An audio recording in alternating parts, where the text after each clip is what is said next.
Listen, here's the thing. If you can't spot the sucker in your first half hour at the table, then you are the nice guys on business.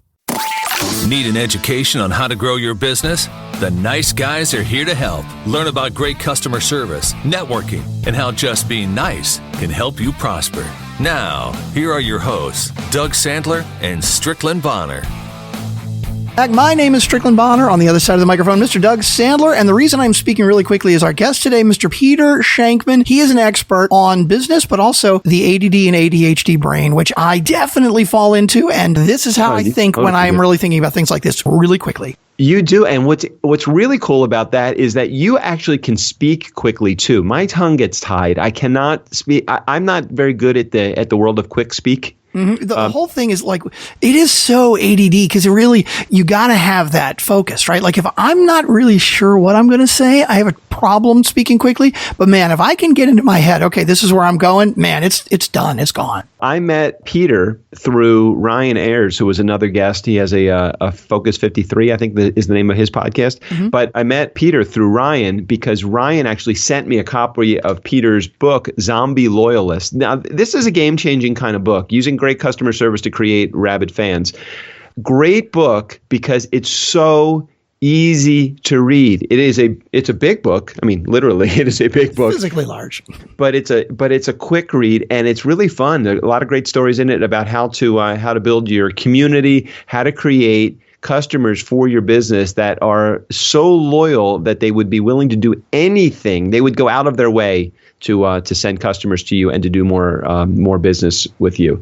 Zombie Loyalist, great book. Peter, great guy. Peter, actually, I realized not until I was actually interviewing him. This is how great the research that I thought I was doing great research on him. But Peter is the founder and the creator of Haro, Help a Reporter Out. So I don't know if this guy is way too busy. He's obviously ridiculously ADD. He wrote Zombie Loyalist. He's a speaker. He has a podcast called Faster Than Normal. And because I've heard of Haro.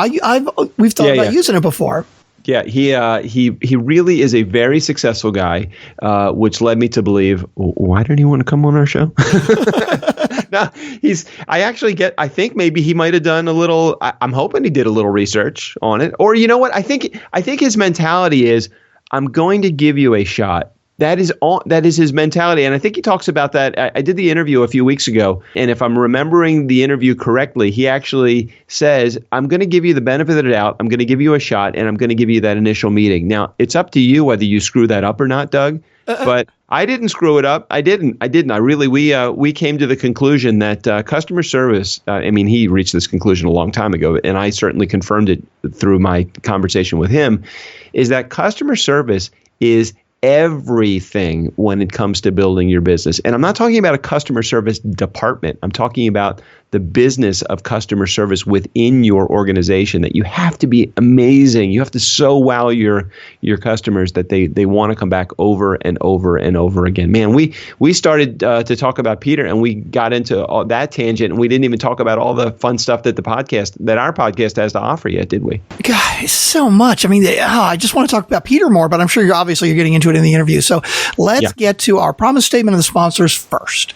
Okay, so the Nice Guys on Business promise statement is to provide a learning experience that is entertaining and adds value to your life. If you don't feel like we do that, or if you do and you just want to confirm that with us, reach out to either one of us. Me, I'm at DJ Doug on Twitter, at DJ Doug. That guy over there, Strickland, he is at Nice Guy on Biz with a Z. We would love to hear more information. As you could tell by Tuesday's episode that we just aired this past Tuesday, that all the fun stuff that actually can happen when you call the 4242 DJ Doug line. So make sure you spend a moment, do that. But we just want to hear from you. We would love to hear from you. Please do me a favor, do us a favor, recommend the show also right there on the cover art. Just click on it. We know that about 98% of you listen through Overcast or what's it called? A podcast player? Is that what they are? Different podcast players, yeah.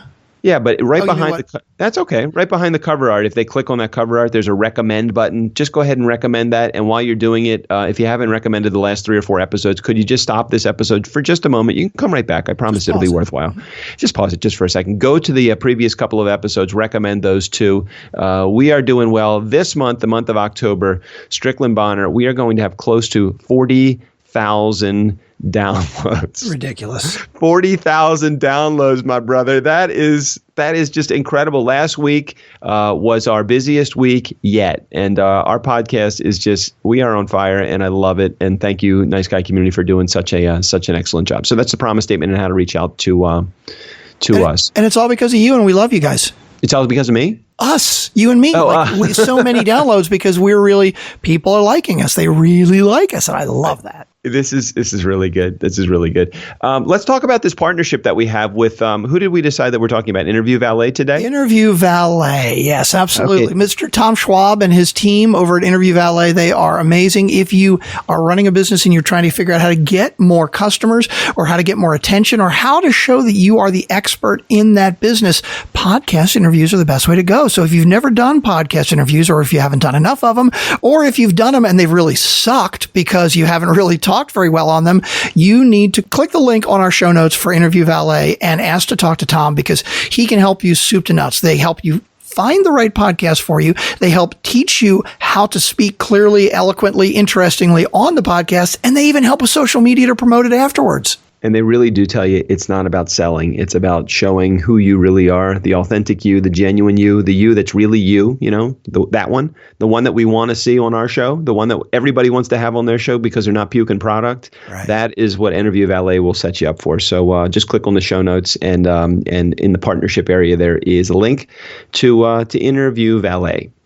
I just want to spend just a quick moment just talking about this new program that I offered, the Boot Camp for Building Bigger Business. It's a very cool program, special offer for a limited time. It's just $19. $19 gets you 10 modules. I'm in the testing platform of this business building boot camp, not in the testing platform to the material. I know the material is kick-ass. I'm in the testing platform to find out if this program, this way that I'm presenting it, is the right way. I'm offering it for a very limited time for $19. Way cool through this company called, I think the way you pronounce it is Thinkrific or Thinkiferic or something like that. Okay. But it's a brand new platform, and the way that I've presented it is in a boot camp format. So I'm hoping that you like it. $19. Click on the show art, and in the, I forget where we have it in the show art, all the way down at the bottom. Yeah, kind of towards the bottom. I mean, we can put it at the top if you want, because you're special. Okay. And Doug, by the way, I love what you're doing here, because really $19.95, it's so desperately underpriced right now. I know you're being modest, but the reason you're doing it this way is you got to get interest and you want to get feedback, right? And you want to see, okay, how can we tweak this and make it even better? And that's the only reason you're offering it so cheap right now. It's all cool stuff. I mean, I know the program is going to be, I can't give you the exact retail price. I'm thinking right around $200 is where it's going to be. So it's like, what is that, 90% off if my math skills are right? That's $19. And the only reason I'm offering it that way right now is I'm in this phase, right? I'm feeling generous. I'm feeling good. Mm-hmm. Very cool platform, and I want to test it out to see what it's all about. I want to see if it's the material or the money. So let's figure out which way will generate interest. I'm hoping that the money is people are trying to save bucks, and I know that this is a good opportunity, so $19 for it. Did we talk about Be More Biz yet? No. Be More Biz, November 7th through the 9th right here in Baltimore. It is our mastermind conference. We are limiting it to only 10 people, and 6 of those slots are filled already. Now, by the way, 6 of those slots are filled as of Sunday that we are recording this. This is being aired on Friday. There could be fewer slots available now. Very interesting. And so we can edit this part out then, right? If all the slots get filled in, we'll just cut this part out. Oh, good. So let's just make a clean break of it. The Be More Biz conference, it's conference and mastermind and karaoke session. Excellent. November 7th, 8th, and 9th, right in Baltimore. It is not a conference about Be More. It is a conference about being more business. It's a how to get better business, how to grow your business. Mastermind sessions. It's guys like Rob Jalla, Sean Carpenter, Laura Cannon, Casey Cornelius, and myself. All 5 of us have been on the show in one way, shape, or form, and this is all we do for a living. We teach professionally how to build businesses, and this conference is $295. Just click again on the show art. There is a link for the Be More Biz promo, so you can find out all sorts of great information on the landing page on my website. But just go to the show art and click the link. Ridiculous value, and all of these people are going to be hanging out the whole time. It's not just like a speaker walking in and leaving. So Sean Carpenter and Casey Cornelius and Doug and I, we're there for 2 days to do mastermind work. We're going to have dinner together, and you get to join in and record a podcast with us. I'm excited, especially about that last part, the whole recording the podcast thing. That's really cool. They're going to be mic'd up. You are going to be mic'd up, people. Absolutely. You can jump in anytime you want and be a part of the podcast. Yeah, anytime you want. You can throw in the F-bomb anywhere you want, just like that. See, if you want to say the word fuck, it's there. It's there for you to say. We'll just pluck it out of nowhere for you. Oh, I love it. I love it. Okay, Peter Shankman. I love this guy. I have not heard the interview yet, Doug. I got to admit, but now that I'm looking him up, I love the Zombie Loyalist book from what I've seen about it.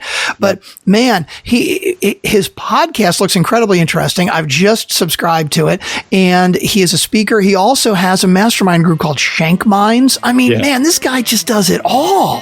Super busy, super nice, super informative, and super successful, and superstar in my book. So Peter Shankman, great interview with him, and can we get to it now? Let's do it now. All right, Peter Shankman, let's do it. With ideas called Daily Brain Candy and a book titled Zombie Loyalists, I knew I found someone that I could relate to. Peter Shankman is a nationally recognized expert in not only customer service and business coaching, but I hear he makes a mean souffle as well. So welcome to the Nice Guys on Business podcast, Peter. Always a pleasure. Thanks so much for having me. My pleasure. I was given your book by Ryan Ayers, who has a podcast of his very own, and that was his gift to me for being on his podcast. So I knew that when I got it from somebody else that wasn't even pitching his own product to me, I thought it was worthy of reading. First off, holy bajoli, Zombie Loyalist, game changer, not necessarily because of the new concepts nor the confirmation of what I've been doing all along, but more because of your freaking conviction on the things that you talk about in the book. You are totally crazy about customer service stuff, and I love it. How is that your passion?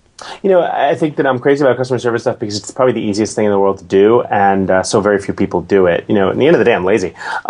You look at Harrow, which was the company I started, which got me into this whole customer service mentality, because when I started Harrow, my goal was just to help journalists do their PR better and help sources find better press. And when Harrow was acquired, I realized that it was acquired for the amount it was acquired by, because when they interviewed some of my audience, other people who use Harrow, everyone was like, "Oh my God, yeah, I love Harrow. I talk to Peter all the time. He's great." And when you run a company that's not normal, you don't normally talk to your audience on a regular basis. And I found that pretty crazy. I'm like, well, why wouldn't you? They're the ones who are the reason you have a company. Why wouldn't you want to do everything in your power to be better for them? And apparently that's not the way corporate America tends to think. And so I'm like, well, this is ridiculous. We're leaving a ton of money on the table here. How hard is it just to be? If we expect crap, how hard is it to be just a little? I don't even need you to be good. I just want you to be a little bit above crap. And so that led to the first book, which was Nice Companies Finish First, and the second book, which was Zombie Loyalists. The basic premise that we don't expect great stuff. We expect to be treated very poorly in any customer interaction, hell, in a lot of personal interactions. And so if we could just be a little bit nicer, again, we don't have to bend over backwards. We don't have to suck up to anyone. We just got to be a little bit, show up early. Answer the calls. Smile for Christ's sake. This isn't rocket science. I don't know if you know, and you probably don't, because I know you got a million things that go on in your life, but I wrote a book called Nice Guys Finish First. Of course. What's crazy, I did not realize when Ryan sent me this book that your book was Nice Companies Finish First, and I started doing some research. I'm like, it really is. I go all around the country, and I talk about the fact that nothing that I'm going to teach you today is rocket science. It's returning your phone calls, being a nice guy, telling the truth, being on time for your, all the shit that you got to be able to do in order just to be a good person. I can't tell you how many times I've just, I always take the first meeting because I just think it's the right thing to do. If you have any modicum of success in your life, not that I'm like super successful, but if you have any modicum of success in your life, you have a responsibility to send the elevator back down. So you want a first meeting with me? I'll gladly take a first meeting with you. You know what? Do your homework. Be on time. If I'm giving you 20 minutes, it's going to determine whether or not we have a second meeting. A guy came in, he wanted to pitch me an idea. He wanted funding he created an edition for the GoPro, something that makes the GoPro more beneficial to extreme sports junkies like myself. I'm a skydiver. And he comes in. And weightlifter, by the way. And weightlifter. Yeah, well, I'm not a weightlifter as much as I don't drink anymore, so I get off all my aggressions out by cardio and lifting weights. But the guy comes in and he says, "Yeah, thanks for taking the time to meet me." He goes, I want to have this product for the GoPro. And look, in my spare time, I'm a licensed skydiver. I got about 400 skydives, and cool. So I'm thinking, cool. The guy did his homework. He knows that I'm a skydiver. He pulls a GoPro out of his bag. He goes, "So this is a GoPro. I'm not sure if you've ever seen one before. So I wanted to bring it to you. It's used by a lot of extreme sports people who jump out of airplanes. And I'm looking at the guy, I'm like, he's got to be kidding. Right. He's got to be joking. He's sitting in my office. He's got to be. I'm like, dude, what do you know about me? He's, oh, I know you found it. Come on, I'll show you a video. And as it turns out, I know Nicholas Woodman, the founder of GoPro, and I was the first skydiver to jump with a GoPro. Oh, jeez. This guy was not in the right spot. You know, guess what this is? He's like, oh, it looks like really bad quality. Yeah, it's the first GoPro skydive. Like, you did no way. I like your product, but there's no way in hell I'm going to fund you to the tune of 5 cents. Because if you didn't even do your homework to figure out that my original Twitter handle was Skydiver, you stupid. You know, I was so angry. And it's like, I don't just do the basics for Christ's sake. Yeah, I don't get it. Why? I don't mean to mention any companies. I'm hoping I don't say anything to a company that was a client of yours. But I've been into like Kmart and I deal with Comcast, and I even saw that Sprint was a customer of you, or is I guess you maybe spoke to them or did something with them. Like, why is service at that level so fucking bad? Is it that they're not empowering their frontline people to do anything, or what's going on with big companies like that? You figure that they would invest in their front line. It's a bunch of things. They don't invest in their front line because they don't see it that it generates revenue. They think that it's a cost basis, and it's not. It's actually a revenue center. If they know it's not a revenue center, it's a profit center if they know how to do it right. If I'm happy with the company I'm using, I'm going to use them again. I'm going to tell friends, and that's really what makes it so hysterical. Is because the way the world is going right now, the network tells us what to do long before we know what to do. And so if we go to the same restaurant because we like it and we're having a great time, the network knows that. And if you go to the same restaurant all the time and you and I are friends and you live in California, when I go to California and I Google, hey, show me restaurants near my hotel, it's going to show me restaurants near my hotel, but before that's going to show me restaurants that you go to because it knows you and I are friends and I trust you. Right. All right, so Yelp is dead, TripAdvisor is dead. What matters is the connections we have in the real world. So people, businesses especially, stop chasing the likes and start doing more likable things. That's a huge thing. But how is it that you originally can get, not Peter Shankman originally, but people originally and business owners, how is it that they can originally, in the beginning, just get the wheel turning enough to get I always joke about the biggest problem with my business is I just can't get the phone to ring, and it's not because, at least I don't think it's because I'm doing a bad job when I actually am able to deliver the service that I'm hired to deliver. It's just getting the phone to ring in the beginning. It's like that marketing, it's just that initial push to get off the ground. I think that a lot of people, especially in like your mastermind groups, they probably have the same problem in just figuring out how to get the initial rings. Well, it's funny. I've worked with companies all around the world, and in this mastermind group I do run called Shankminds, we're about 200 people who help each other. It's literally a private group of entrepreneurs from like 1 to 10 years of experience, and we just help each other, and it's great. It's wonderful to have a network. But one of the things I tell them is that if you want to join, we'd love to have you, but I would rather not have you if you don't plan on offering 10 times the amount of help you ask for. Because, the world, and it's so important, the world is very much about what can I get? What can it do for me? How can I get something out of it? And my premise, and I think a lot of my success is based on the premise that I ask, what can I do for you? Having any sort of audience, having people who listen to you, having anything really is a privilege. It's not a right. Mm-hmm. I equate it to wearing spandex. I don't have the right to wear spandex, but when I'm doing an Ironman triathlon and I've worked out for 9 months and I look somewhat decent, I have the right. I've earned the privilege for that race to wear spandex. As soon as the race is over. Your body. I can't do much about your face though with spandex. But as soon as the race is over, I have to take off an oversized T-shirt. But the premise is the same with having an audience, and so we need to focus on being better people. We need to focus on asking. Self-promotion sucks. Self-promotion, look at how great I am. That's like Nickelback, right? Yeah, no one likes that shit. But, help, offering help is a kindness, and offering help is a good thing. Offering help gets you whatever it is you want. Any kind of people refer business, people refer product, people refer opportunities to people they trust. And those opportunities come from people they trust. So the premise of just being a little bit better is how you start that. And if you want to know how to do that when you have nothing to start with, just be yourself, be honest, be open.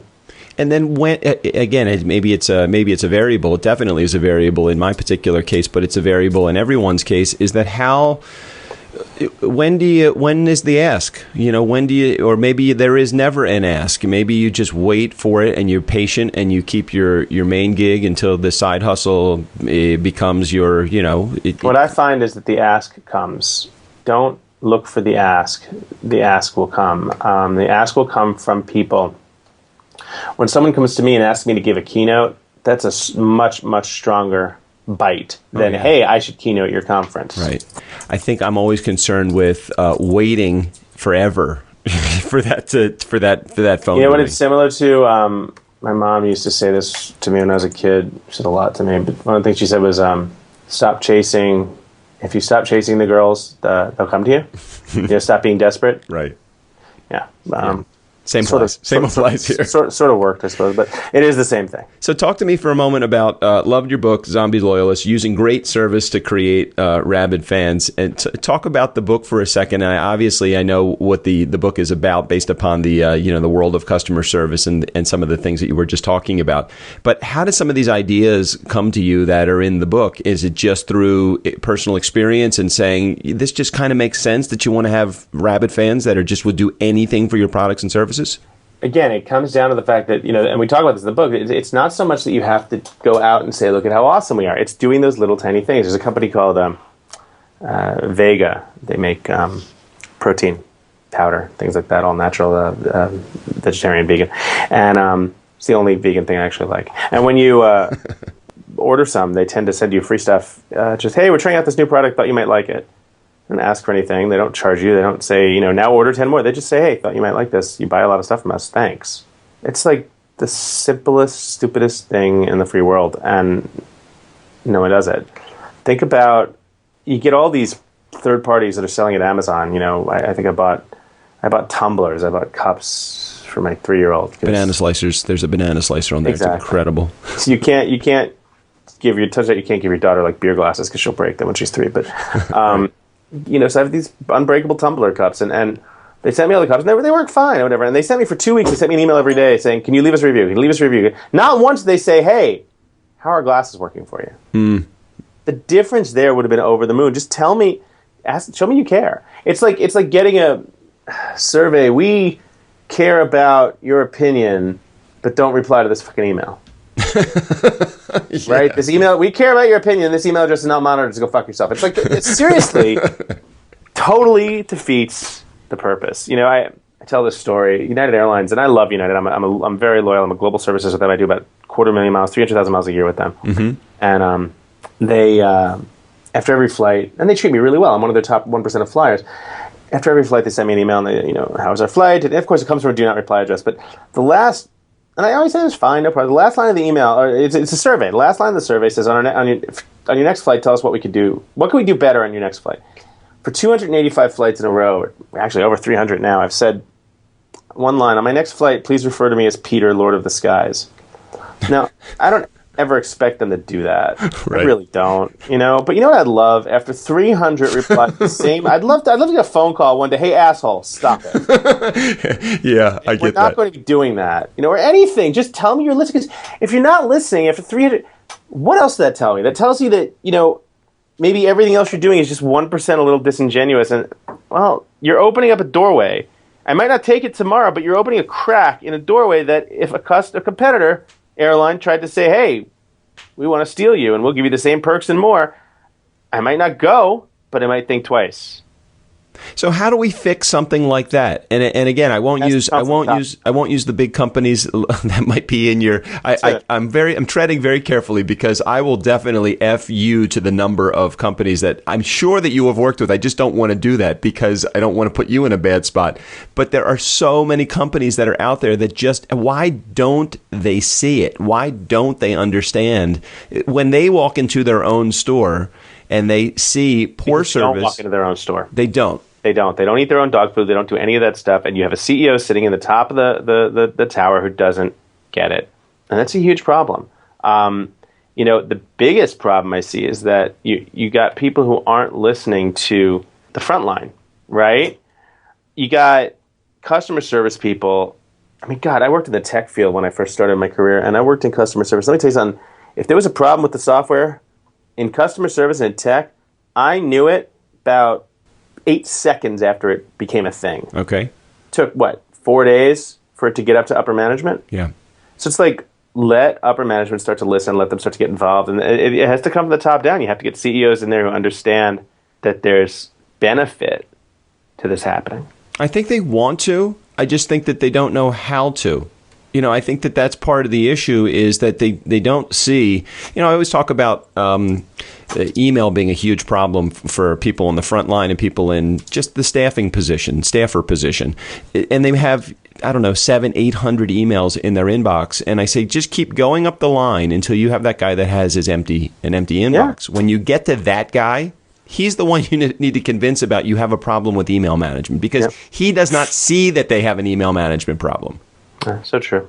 I never understand how to fix that stuff. And I don't know, I want to be able to go into those organizations and shake them a little bit, but they're not willing to listen. At least they're not willing to listen to a guy at my level. And I would think that somebody at your level in the business with the amount of experience that you have, and somebody like Jay It's not even so much that. No, the issue becomes bigger. It's bigger than that. The issue is the fact that it's a bean counter decision, right? So I don't have an MBA.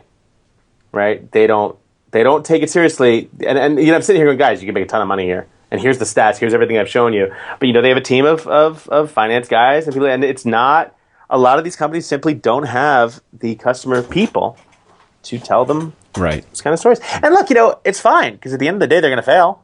So if they don't want to listen, that's fine. They'll go away. But it's frustrating. I won't lie. It is frustrating. I always joke about me being in the PR business, and the PR for me is people and relationships. And when I was originally introduced to you, I researched the Geek Factory. Yep. You do PR, social media marketing. You do a whole bunch of stuff within this organization. What is it that you don't do? Maybe it'll be a shorter list. Well, I don't really do PR anymore. I sort of stopped doing public relations when Harrow took off. Sort of a conflict of interest, and I'm fortunate that I never had to go back to doing public relations per se. But no, I mean, I do. My big thing is the customer economy. I talk about it. I write about it. I help companies get involved with it. The other thing that has become really a passion of mine over the past few years. I run the #1 podcast on ADD and ADHD as a gift, not as a curse. I've been diagnosed with ADHD years ago. I believe it's critical to my success. And so I have a podcast called Faster Than Normal where we interview CEOs, celebrities, people of success, and regular people as well who have figured out ways to make ADHD their gift because it really is a benefit if you know how to use it correctly. Very similar to anxiety. Instead of using it as a label and something that holds you back, you actually use it to power yourself. And it was scary discovering that was a part of my life, as I'm sure that ADHD, you probably have had that your entire life though, right? No question about it. I just didn't realize what it was or how I could handle it until about probably 10, 12 years ago. Right. I feel the same way about anxiety. I never realized it until I turned that into a power rather than a something that was holding me back. So it's always great. So what's the name of the podcast so that our community can tune in? It is called Faster Than Normal. You can find it on iTunes or Stitcher or just fasterthannormal.com. No, I love it. And Zombie Loyalist, excellent book. I encourage everybody that is listening in our Nice Guy community to take a moment and check it out as well. Do you have just one more moment for a couple of personal questions? Go for it. Excellent. You have an iPhone or something inferior? I have an iPhone. Okay, great. So is it anywhere near you?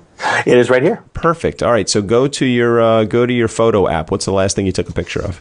Last thing I took a picture of, let's see. If it's you in spandex, I don't want to know that. No. It was a photo of the gym on 23rd, the sunrise outside the gym on 23rd Street after my workout this morning, taken at 6:54 a.m. Oh my gosh. Excellent. All right. And go to your texting app, the last text message you sent and received. Last text I received was from a journalist just saying, hey, wanted to check in, got anything interesting to talk about? And last one I sent was to my mother. We'll leave it at that. I can't solve the problem, Mom. I'm really sorry.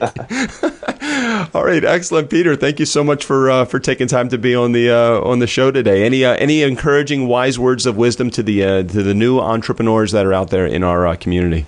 I think at the end, you could be a little bit nicer. It doesn't cost anything, and the rewards you can get from it are just mind-blowing. Awesome. Peter Shankman, zombie loyalist, using great service to create rabid fans. Thanks again for being a part of the Nice Guy community today. My pleasure. Good to be here. Nice Guy community, never underestimate the power of nice. Again, special thanks to Peter and Steve O'Brien. Go ahead and take us out of here.